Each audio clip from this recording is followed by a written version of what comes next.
بسم اللہ الرحمن الرحیم۔ السلام علیکم میری پیاری بہنوں، عشرہ ذوالحجہ کیا ہے؟ تعارف اور اس کی اہمیت آئیے جانتے ہیں۔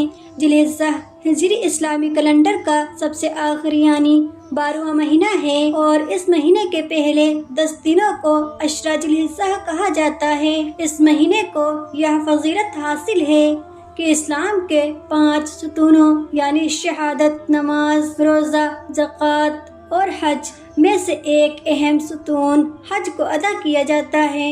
اسی طرح عیدین میں سے ایک عید الاضحیٰ اسی مہینے کی 10 تاریخ کو منائی جاتی ہے۔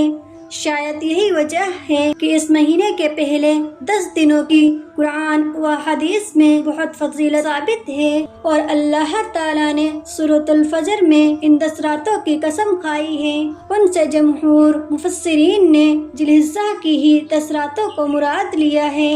اللہ تعالیٰ نے فرمایا، قسم ہے فجر کی اور 10 راتوں کی۔ اس سے ذوالحجہ کے 10 دنوں کی فضیلت ثابت ہوتی ہے، لیکن افسوس کی بات یہ ہے کہ عام لوگ ان دنوں کی فضیلت اور اہمیت سے بے خبر ہیں۔ اللہ کے نبی صلی اللہ علیہ وسلم کی حدیثوں میں ذوالحجہ کے 10 دنوں کی جو فضیلت ثابت ہے وہ یہ ہے۔ عبداللہ بن عباس رضی اللہ تعالیٰ عنہ کہتے ہیں کہ اللہ کے نبی صلی اللہ علیہ وسلم نے فرمایا، اللہ تعالیٰ کو جتنا نیک عمل ذوالحجہ کے پہلے 10 دنوں میں پسند ہے، اتنا کسی اور دن میں پسند نہیں۔ آپ سے پوچھا گیا کہ اے اللہ کے رسول صلی اللہ علیہ وسلم، اللہ کے راستے میں جہاد کرنا بھی؟ آپ نے جواب دیا، ہاں، اللہ کے راستے میں جہاد کرنا بھی، مگر یہ کہ آدمی اللہ کی راہ میں اپنی جان و مال کے ساتھ نکلے اور کچھ بھی لے کر واپس نہ لوٹے، یعنی لڑتے لڑتے شہید ہو جائے۔ عبداللہ بن عمر رضی اللہ تعالیٰ عنہ روایت کرتے ہیں کہ نبی صلی اللہ علیہ وسلم نے فرمایا، اللہ کے نزدیک ان 10 دنوں میں سب سے زیادہ نیک عمل کرنے سے زیادہ پسندیدہ اور کوئی دن نہیں، لہٰذا ان دنوں میں زیادہ سے زیادہ لا الہ الا اللہ، اللہ اکبر اور الحمدللہ کہو۔ ذوالحجہ کے عشرے کو اتنی فضیلت کیوں؟ ذوالحجہ کے 10 دنوں میں نیک عمل کرنے کی اہمیت اور فضیلت کی وجہ کیا ہے؟ بہرحال اس بارے میں علماء حق نے مختلف دلائل پیش کی ہے، لیکن اس کی حقیقت اللہ تعالیٰ ہی سب سے بہتر جانتا ہے۔ اس لیے ہمارے لیے واجب ہے کہ اس کی فضیلت پر ایمان رکھتے ہوئے ان دنوں میں زیادہ سے زیادہ نیک عمل کریں، کیونکہ اس کی فضیلت صحیح حدیث سے ثابت ہے۔ عرفہ کے روزے کی فضیلت، عرفہ کا دن مغفرت کا موقع ہے، ذوالحجہ کا 9واں دن عرفہ کا دن ہے، حج کا سب سے اہم دن اور رحمتوں کا سمندر ہے۔ رسول اللہ صلی اللہ علیہ وسلم نے فرمایا، جو عرفہ کے دن کا روزہ رکھے، اللہ تعالیٰ 1 سال پہلے اور 1 سال بعد کے گناہ معاف کر دیتا ہے۔ یہ وہ دن ہے جب اللہ تعالیٰ سب سے زیادہ لوگوں کو جہنم سے آزاد کرتا ہے۔ آپ حج پر نہ بھی ہوں، پھر بھی اس دن کو خالی نہ جانے دیں۔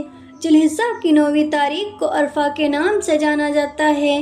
اس دن حاجی لوگ عرفات کے میدان میں ٹھہرتے ہیں، یعنی صبح سے لے کر سورج ڈوبنے تک وہاں پر رہتے ہیں اور اللہ سے خوب دعائیں کرتے ہیں۔ حاجیوں کے لیے اس دن کا روزہ رکھنا غیر مستحب ہے، کیونکہ اللہ کے نبی صلی اللہ علیہ وسلم سے اس دن حاجی کے لیے روزہ رکھنا ثابت نہیں، لیکن غیر حاجیوں کے لیے اس دن روزہ رکھنا بہت ہی فضیلت والا عمل ہے۔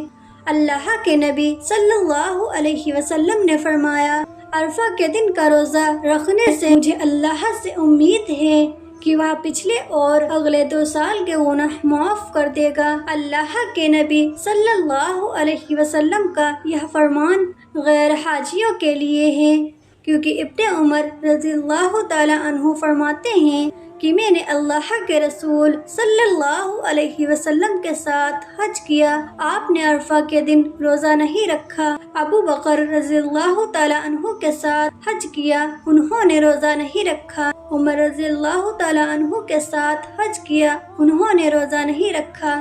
عثمان رضی اللہ تعالیٰ عنہ کے ساتھ حج کیا، انہوں نے بھی روزہ نہیں رکھا، اور میں بھی اس دن عرفہ کا روزہ نہیں رکھتا، نہ ہی اس کا کسی کو آدیش دیتا ہوں اور نہ ہی اس سے روکتا ہوں۔ صحابہ اکرام رضی اللہ تعالیٰ عنہم کا عمل اوپر بتائی ہوئی حدیث پر عمل کرتے ہوئے صحابہ اکرام رضی اللہ تعالیٰ عنہم ذی الحجہ کے پہلے 10 دنوں میں بہت دلچسپی کے ساتھ نیک اعمال، عبادات اور نوافل کا اہتمام کرتے تھے۔ چنانچہ ابن عمر اور ابو ہریرہ رضی اللہ تعالیٰ عنہ کا یہ عمل تھا کہ وہ ان 10 دنوں میں بازار جاتے اور تیز آواز میں تکبیریں پڑھتے تھے۔ انہیں دیکھ کر دوسرے لوگ بھی تکبیریں پڑھنے لگتے تھے۔ سعید بن جبیر رضی اللہ تعالیٰ عنہ کے بارے میں آتا ہے کہ وہ ذی الحجہ کے 10 دنوں میں نیک اعمالوں میں بہت محنت اور جدوجہد کرتے تھے۔ قربانی کا ارادہ رکھنے والا ذی الحجہ کے 10 دنوں میں بال نہ کٹوائے۔ نبی صلی اللہ علیہ وسلم نے فرمایا، جب تم ذی الحجہ کا چاند دیکھ لو اور تم میں سے کوئی شخص قربانی کرنے کا ارادہ رکھتا ہو تو وہ اپنے بال اور ناخن نہ کاٹے۔ اللہ کے نبی صلی اللہ علیہ وسلم فرماتے ہیں کہ جو تم میں سے قربانی کا ارادہ رکھتا ہو، یعنی جس کو بھی قربانی کرنی ہے، تو ذی الحجہ کا چاند دکھنے سے پہلے وہ اپنے ناخن اور بال کاٹ لے۔ مستحب ہے، افضل ہے اور بہتر ہے، اس کو ثواب ملے گا۔ لیکن اگر کوئی چاند دکھنے کے بعد ناخن اور غیر ضروری بال کاٹتا ہے اپنے، تو یہ بھی جائز ہے، وہ گنہگار نہیں کہلائے گا۔ اور یاد رکھیے، یہ اس حدیث پہ عمل اس کو کرنا ہے جس نے اپنے ناخن اور بال 40 دن پہلے کاٹ لیے ہوں۔ لیکن اگر کسی کے ناخن اور بال زیادہ بڑے ہو گئے ہیں اور 40 دن ہو گئے، اس نے ابھی تک کاٹے ہی نہیں ہیں، تو وہ اس حدیث پہ عمل نہیں کرے گا۔ اس کو تو فوراً اپنے ناخن اور غیر ضروری بال کاٹ لینے چاہیے، ورنہ وہ گنہگار ہوگا، کیونکہ یہی مسلم کی روایت ہے۔ ام سلمہ اللہ کے نبی صلی اللہ علیہ وسلم کی بیوی، وہ فرماتی ہیں کہ اللہ کے نبی صلی اللہ علیہ وسلم نے فرمایا، جب تم لوگ ذی الحجہ کا چاند دیکھو اور تم میں سے کوئی قربانی کرنے کا ارادہ رکھتا ہو تو اس کو چاہیے کہ وہ اپنے بال اور ناخن نہ کاٹے۔